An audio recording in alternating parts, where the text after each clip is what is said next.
말씀을 전하기 전에 먼저 기도하겠습니다. 우리를 지으신 아버지 하나님, 아버지만 저희가 왜 사는지를 아십니다. 주님만이 저희가 누구이며 무엇을 위해 사는 것이 의미 있는 삶인지 가르쳐 주시고 인도하십니다. 이 시간 주님의 말씀 전할 자로 세우셨으니 함께하사 죽은 사람의 언어에 생명이 되어 주옵소서. 우리 참된 의미가 되시는 예수님의 이름으로 기도합니다. 아멘. 오늘 함께 나누고자 하는 말씀 제목은 허탕 그리고 생명이라는 제목입니다. 본문 내용을 살펴보기 전에 사진 한 장을 보는 것으로 시작하겠습니다. 재미난 사진을 한 장 보여드릴게요. 네. 사진. 예, 이게 앞에 불이 켜져 있어서 잘 안 보이시겠지만 여기 화면으로 보시면 양쪽으로 잘 보이실 겁니다. 안 나옵니다. 안 나와요. 나왔어요. 네, 이제 보이시죠? 네, 굉장히 크지 않습니다. 여기 보면은 이게 물고기 바다 낚시하는 업체에서 사진을 찍어준 건데요. 네, 지난 8월 15일 날 저희가 14일 날 사역 마치고 이제 제 장인어른님께서 바다 낚시를 좋아하셔서 이제 한 번쯤 그래도 1년이 됐으니까 또 아버님이랑 좋은 추억도 만들 겸 해서 이제 모시고 내려갔습니다. 그래서 이제 장장 4시간을 배만 타고 4시간을 가야 되는 굉장히 먼 바다로 갔는데요. 제 무슨 생선인지 혹시 아시나요? 네, 역시 그 여자 선생님들께서 다 잘 아시네요. 이렇게, 네, 대구 맞습니다. 대구 수심이 무려 100m나 되는 곳에서 이제 사는데요. 이제 이 굉장히 큰 이제 대구를 잡았는데, 저곳에 도착해서 7시간 가량을 낚시를 했습니다.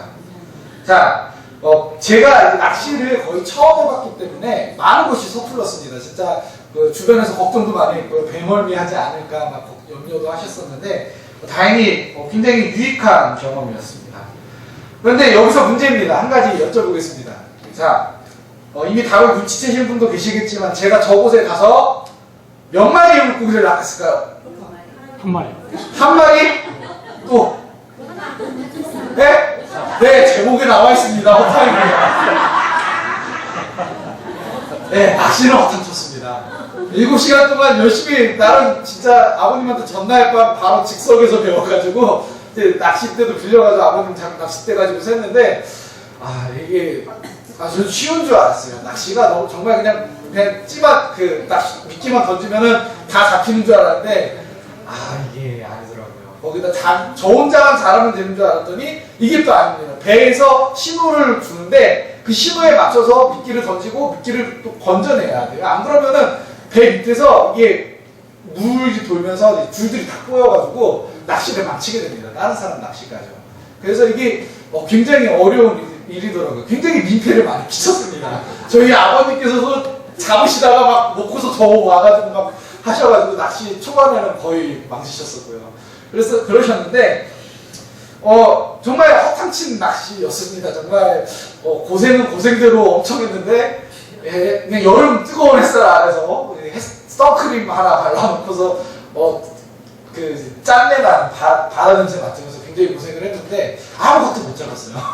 근데 저는 못 잡았지만 아버님께서 잡으셨어요. 그래서 대구 저만한 크기 이만한 크기였는데 3마리를 잡으셨고 우럭 또 제 가슴만한 크기 2마리를 잡으셨습니다. 그래서 이제 고생했으니까 저 지금 사진에 있는 대구는 이제 마지막 타임에 이제 부두로 돌아가기 직전에 이제 잡은 건데요. 이제 아버님께서 돌아가기 전에 고생했으니까 손맛이라도 봐라 이러시면서 끌어올려주고 있는 거 저한테 넘겨주셔가지고 제가 끌어올린 겁니다. 그래서 이제 멋지게 폼 잡고서 사진 찍었는데요. 자, 우리 정말 제가 이렇게 허탕을 치면서 이제 이 허탕이라는 경험이 굉장히 특별하더라고요. 정말 하나님께서 허락하지 않으시면은 아무리 실력 좋은 저는 물론 실력이 좋지 않지만 허탕 치는 그 과정들을 겪게 되는 것 같습니다. 우리는 허탕의 시대를 살고 있습니다. 우리 모두가 허탕의 경험을 가지고 허탕의 세상 속에서 살아가고 있지요. 수고로 애쓴 것이 다 헛수고가 됩니다. 잠언 11장 24절에 과도히 아껴도 가난하게 될 뿐이니라 라는 말씀처럼 잘 살려고 아끼고 절약하지만 돌은 어떻게 되죠? 여러분의 손에 쥐어지셨나요? 우리의 손을 주줄줄 무슨 모래마냥 다 빠져나가고 말이지요. 건강해지려고 운동하지만 오히려 부상으로 이전보다 더 건강이 나빠지기도 합니다. 목숨 같은 오랜 친구이기에 의심하지 않고 정말 모든 것을 다 내어주겠다고 그렇게 믿었는데 봄과 함께 사라집니다. 정부나 지방자치단체에서 나라 살림살이겠다고 많은 노력을 기울였죠. 그런데 성도님들 살림살이 좀 나아지셨습니까? 잠 안 자고 공부해서 명문대를 나와도 취직이 안 되고 국가 장학생으로 나라가 키워준 공학도는 자기 분야랑 전혀 상관없는 식당을 차려서 그걸로 먹고 삽니다. 북한은 어떻습니까?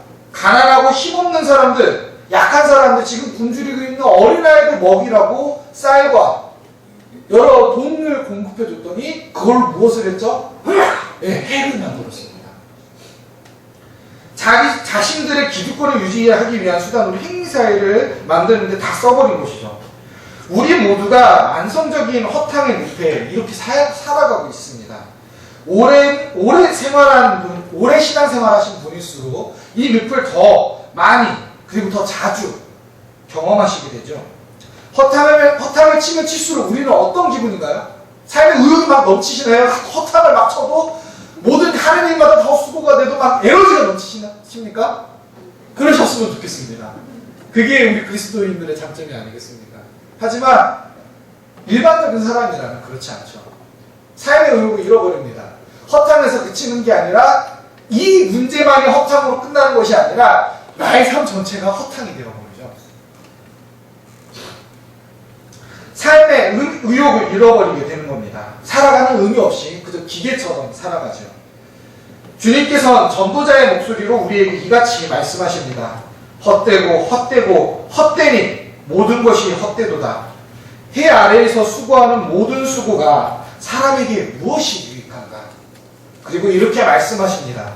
일의 결국을 다 들었으니 하나님을 경외하고 그의 명령들을 지킬지어다. 이것이 모든 사람의 본분이니라. 하나님은 모든 행위와 모든 은밀한 일을 선악간에 심판하시리라. 사람이 시도하고 행하는 모든 일들이 결국은 바람을 잡으려는 것처럼 허망하게 됩니다. 그것이 일의 결국입니다. 그러나 하나님은 다릅니다. 그분의 말씀은 사라지지 않습니다. 그렇기에 주님의 말씀에 순종하며 살아가는 것이야말로 세상에서 우리가 행할 수 있는 가장 유익한 일이며 또 우리가 살아가는 참된 의미입니다. 오늘 하나님께서 우리에게 주신 본문의 사건은 여기 앉아 계신 분이라면 모르는 분이 없을 만큼 굉장히 유명한 이야기입니다. 어부 네 사람, 베드로, 안드레, 세베대의 아들인 야고보와 요한 형제가 사람을 낚는 어부가 되도록 부르심을 받는 사건인데요. 이 사건은 마태, 마가, 누가 세 공관복음서에 다 공통적으로 등장합니다. 하지만 누가복음, 오늘 우리가 함께 읽은 누가복음 본문에서만 좀 더 특별하게 한 사건을 기록하고 있습니다. 그것은 물고기가 많이 잡힌 기적적인 사건입니다. 예수님께서 요한에게 세례를 받으셨고 광야 시험에서 승리하시고 그리고 고향 나사렛에서 자신의 사역의 시작을 알리시는 취임 설교를 하신 후에 갈릴리 호수의 큰 마을인 가버나움에서 하나님 나라 일을 시작하셨습니다. 이 가버나움이 오늘 본문의 배경인데요. 예수님께서 가버나움 회당에서 말씀을 전하시다 귀신을 내어 쫓으시자 사람들이 놀랍니다. 이 기록은 거의 마가복음과 마태복음에도 어느 정도 순서는 조금 바뀌긴 돼 있지만은 예수님이 첫날 하신 사역들을 중점적으로 이제 보고하고 있다는 점에서 공통점이 있습니다. 이렇게 귀신을 내어 쫓으시자 사람들이 놀라고요. 그 놀란 사람들이 나가서 동네방네 다니면서 소문을 냅니다. 그러는 사이에 예수님께서 시몬 베드로의 집을 찾아가시게 되는데요. 그곳에 베드로의 장모님이 열병에 걸려서 누워 있었습니다. 그래서 그 장모님의 열병을 고쳐주시고 장모님의 수종을 받으셨다라고 기록되어 있었지요. 그리고 해질녘쯤 귀신을 내쫓으셨다는 소문을 듣고 수많은 사람들이 그 베드로 장모님의 집에 몰려옵니다. 예수님을 만나기 위해서, 예수님께 고침을 받기 위해서 귀신 들린 사람들과 병에 걸린 사람들이 많이 몰려와서 해질녘부터 거의 아침이 될 때까지 예수님께서는 아마 이들을 고쳐주시는 일을 하셨을 것입니다. 그리고 이제 아침이 되었습니다. 해가 뜨고 나서 이제 예수님께서는 다른 곳으로 떠나 이제 또 복음을 전하시기 위해 호숫가로 먼저 나가시는데요. 오늘 본문 1절을 이제 보시게 되면, 이 구절이 영어로 보면은 많은 무리가 서로 예수님을 밀어대면서, 예수님을 둘러싸고 서로 밀치면서 어떻게든지 예수님께 가까이 있으려고 애썼다라는 표현이 나옵니다. 프레싱 아웃이라고 해서 서로 밀쳐댔다라는 표현이 영어 성경에는 나오는데요. 우리 한글 성경에는 그것이 없지만은 굉장히 많은 사람들한테 둘러싸여서 예수님께서 이 호숫가로 가고 계셨다라는 것을 우리에게 보여줍니다. 이미 예수님께서는 그 하루 만에 자신의 사역, 하나님의 사역을 시작하신 지 하루 만에 그 마을과 그 지역에서 모르는 사람이 없는 대스타가 되신 것이죠. 수많은 사람들이 예수님을 몰아가는 가운데 예수님께서는 이들에게 말씀을 전하기 위한 적절한 장소로서 호숫가를 선택하셨습니다. 그래서 호숫가로 나가셨는데, 그곳에는 전날 예수님께 장모님 일로 신세를 졌던 베드로가 밤새 물고기를 잡고 돌아와 있었습니다. 베드로와 그 동생 안드레, 그들의 동업자이자 친구인 야고보와 요한 형제도 있었지요. 그들은 베드로의 장모님이 고침받은 후 그날이 안식일이었는데, 이 안식일이 끝나는 해질녘부터 바다로 나가서 낚시를 하고 있었습니다. 이게 당연한 거겠죠. 안식일에는 일을 못하니까 해질녘부터가 안식일이 끝나는 겁니다. 그러니까 안식일이 끝나는 해질녘부터 밤새도록 낚시를 한 것이죠. 이렇게 낚시를 하다가 돌아왔는데, 그러나 그들이 지난 밤을 꼬박 세워가면서 호수에서 물고기를 잡았나요? 허탕쳤습니다. 저처럼요. 네, 저보다 더 심한 기분이었을 겁니다. 저는 낚시였지만 거긴 그물이었거든요.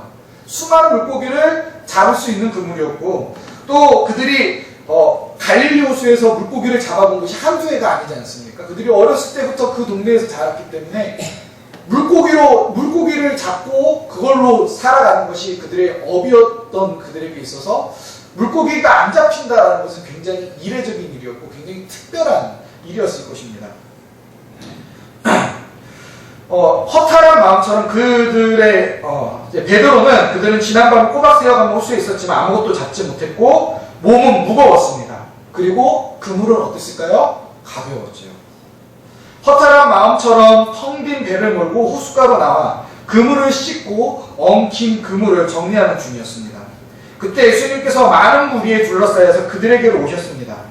그리고 시몬의 배에 타고 땅에서 조금 떨어진 곳에서 호숫가에 몰려온 수많은 사람들을 바라보며, 그들이 자신을 다 바라볼 수 있고 그들이 예수님의 음성을 다 들을 수 있는 그 바다 살짝 떨어진 곳에서 말씀을 전할 수 있게 하여 달라고 부탁하셨죠. 베드로는 이것을 흔쾌히 허락했습니다.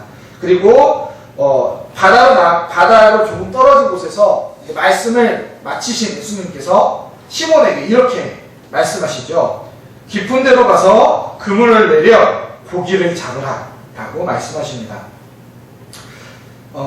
피곤하고 지친 시몬의 입장으로는 예수님의 이 말씀이 얼마든지 순종할 수 있는 말처럼 들렸을까요?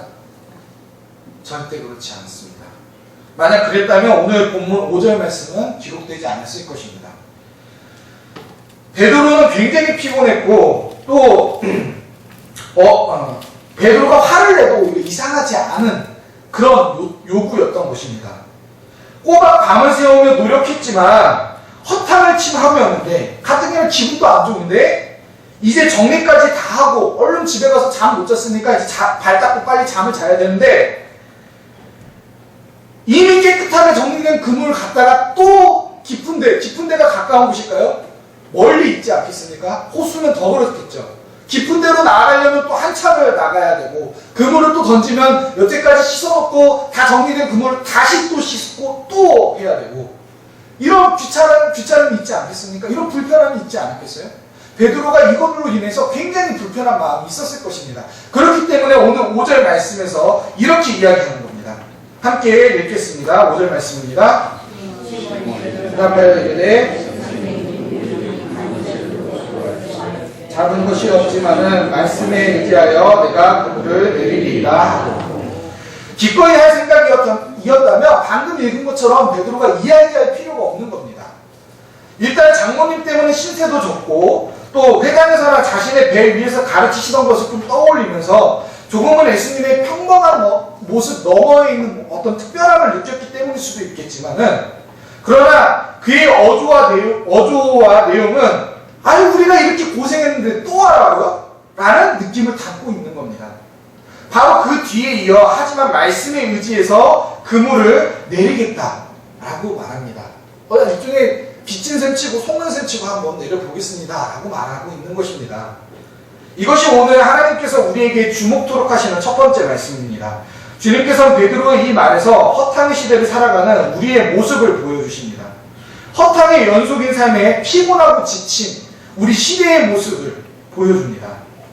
텅 빈 그물처럼 의미 없는 우리의 인생살이로 우리의 감사하지 못하는 심령은 불만과 불평의 마음들로 가득 차 있지요. 그러나 우리의 배 일신교회 위에서 주님께서 말씀하십니다. 깊은 데로 가서 그물을 던져 고기를 잡으라. 깊은 곳은 끝을 알 수 없는 곳입니다. 그렇게 깊은 곳으로 간다는 것은 모험입니다.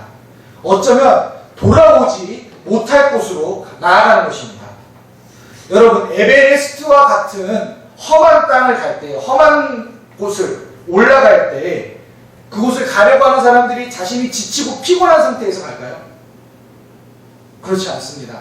완벽한 컨디션에 철저하게 준비하고 계획해서 가도 그 목숨이 하늘에 달린 거나 마찬가지인 곳이기 때문입니다. 그런데 우리 주님께서 이미 알고 계셨을 텐데도, 이미 충분히 이해하실 수 있었을 텐데도 몸도 피곤하고 마음도 허탈해서 보기에 너무나 불쌍할 정도로 지쳐있는 이 베드로에게 다시 깊은 곳으로 돌아가서 그물을 내리는 수고를 해서 물고기를 잡으라 라고 하시는 것입니다. 허탕의 시대에 지친 우리에게도 동일하게 말씀하십니다. 너희의 안주하는 것을 버리고 나를 따르라. 아브라함이 그랬던 것처럼 거짓으로 위로하며 속이는 모든 헛되고 무의미한 삶을 버리고 깊은 데로 가라. 결코 없어지지 않을 의미 있는 삶, 영혼처럼 끝을 알 수 없는 깊은 곳, 생명의 세계로 나아가라. 이것은 침노하는 자일 것. 너희 정보를 걸지 않고 어찌 그것을 얻을 수 있으랴. 삶에 지치고 피곤한 성도 여러분, 예수님께서는 이 말씀에서 이미 베드로를 제자로 부르신 것입니다. 그리고 무의미한 삶도 삶이라고 죽지 못해 사는 것 같은 우리도 동일하게 부르고 계십니다. 그 부르심이 당장에는 우리 마음에 불편함이 있을 수밖에 없습니다. 우리가 우리의 전부라고 믿고 있는 것을, 우리가 우리의 생명을 공급하는 것이라고 믿고 있는 것을 우리가 내어버려야 하기 때문입니다. 텅 빈 그물, 부자들이 그토록 자살하는 이유가 무엇입니까? 세상은 우리의 수고하고 애쓰는 것의 결과로 무의미한 것들만을 우리에게 주기 때문입니다. 그들의 삶이 무의미하고 그들의 즐거움이 헛되기 때문에 많은 부자들이 그들의 풍요로움 가운데서도 소망을 찾지 못합니다. 그들이 차라리 고민할 틈도 없이 바쁘게 살면 그런 것은 느낄 새도 없을 것이라고 여겨서 수많은 사람들이 정신없이 바쁘게 일하고 자신을 그 일에 내몰고 있지 않습니까? 그러나 한계가 찾아옵니다. 그들이 피곤하고 그들이 지쳤을 때, 도저히 쉬지 않으면 죽을 수밖에 없는 시간이 다가왔을 때 그들은 덮어두었던 거울 속에서 자신들의 삶의 의미에 대한 질문과 마주하게 되는 것입니다. 그리고 사람 없이 가위나 종이가 아무것도 아닌 것처럼 하나님 없는 인간의 삶 속에 아무런 의미가 없다는 것을 발견하게 되죠. 스스로가 의미를 부여할지도 모릅니다. 어떤 사람들은 실제로 그렇게 합니다. 다른 사람이 자신에게 의미를 부여해 주기를 원합니다. 그러나 그것조차도 무의미하고 헛된 일뿐입니다. 스스로를 속일 뿐이며 결국 이마저도 종국에는 깨닫고 좌절하게 되는 것입니다. 의미 없는 삶은 죽은 삶입니다. 그렇기에 의미는 생명이며 나 자신이나 다른 누군가가 아닌 우리를 지으신 창조주 하나님께로부터 주어진 것이어야만 합니다. 그렇기에 주님의 말씀을 듣고 그 말씀대로 순종하는 자들은 비록 그들이 말로나 생각으로나 잠시 불평을 할 수 있을지언정 행동으로 옮겨 순종할 때에 그들의 그물, 텅 비었던 그들의 존재가 모두가 만족할 정도로 나누고도 남을 만큼 찢어지도록 가득 차게 됩니다. 이처럼 순종함으로 참되시고 영원하신 하나님의 일하심을 경험하는 우리 모든 성도님들 되시기를 바랍니다. 그물을 던지던 베드로의 마음엔 두 가지 마음이 있었습니다. 하나는 의혹이고 하나는 기대였습니다. 그러나 곧 그의 마음엔 놀람만이 가득해집니다. 거의 기대하지 않고 말씀대로 했을 뿐인데 고기가 너무 많아 그물이 찢어져 나가는 것입니다. 그는 무슨 일인가 따라오던 세베대 형제들에게 도움을 청했지요. 그들 역시 놀라워하며 두 배를 가라앉힐 만큼 많은 물고기를 두 배에 나눠 실었습니다. 이 놀라운 일을 겪은 베드로는 이전까지 자신을 짓누르고 있던 피곤함은 싹 잊어버렸습니다. 그 자리에서 그의 세계가 무너져 내렸지요. 그리고 8절 말씀에서 이렇게 고백합니다. 함께 읽겠습니다. 시몬 베드로가 이를 보고 예수의 무릎 아래에 엎드려 이르되 주여 나를 떠나소서 나는 죄인으로소이다 하니 예수님께서 하신 말씀대로 순종했더니 그 말씀대로 되어지는 것을 보며 베드로는 이전 자신의 텅 빈 그늘과 말씀의 순종함으로 가득해서 너무 가득해서 찢어져 넘칠 정도가 되어버린 그 그물을 통해 예수님이 누구시고 자신이 누구인지를 깨닫게 됩니다. 예수님이 누구이시고 우리는 누구입니까? 예수님은 주님이시고 우리는 죄인입니다. 우리는 종인 것입니다. 우리가 하는 것은 헛되어 텅 빌 뿐이며 다 없어지지만 주님의 말씀은 이루어집니다.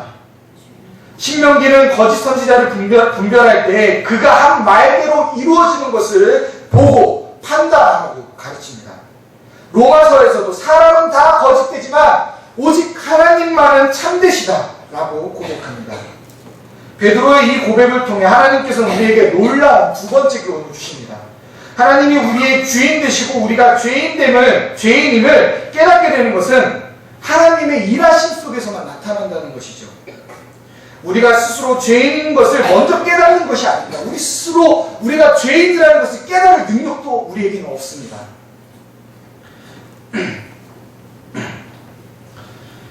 오직 하나님의 역사가 먼저 나타날 때 우리는 우리 자신이 누구인지 똑바로 보게 됩니다. 하나님의 역사하심은 우리의 안정적인 삶에 대한 기대와 소망을 뒤엎어버리고 거울과 같이 우리의 삶을 투명하게 보여줍니다.